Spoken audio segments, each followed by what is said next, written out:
पाकिस्तान ने नए टैरिफ से मुतालिक मुज़ाकरात के लिए आला सतही वफ्द अमरीका भेजने का फैसला कर लिया है। वज़ीर आज़म शहबाज शरीफ की ज़ेर सदारत नए अमरीकी टैरिफ पर जायजा इजलास होगा, जिसमें नायब वज़ीर आज़म और वज़ीर ख़ारजा साक डार, वफाकी वज़रा अहद खान चीमा, मोहम्मद औरंगज़ेब, परवेज मलिक, मुशीर वज़ीर आज़म सैयद तौकीर शाह, तारिक फातमी और हारून अख्तर शरीक हुए।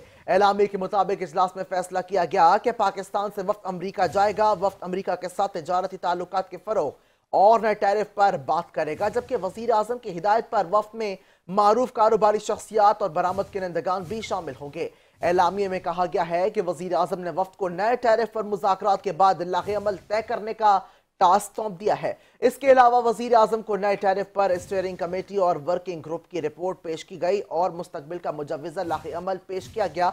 इजलास में वजीर आजम को बताया गया है कि अमरीका में पाकिस्तानी सिफारत खाने मुसलसल अमरीकी हुकूमत के साथ राब्ते में हैं। इस मौके पर शहबाज शरीफ ने कहा है कि अमरीका और पाकिस्तान के तजारती ताल्लुकात दिहाइयों पर मुहित हैं।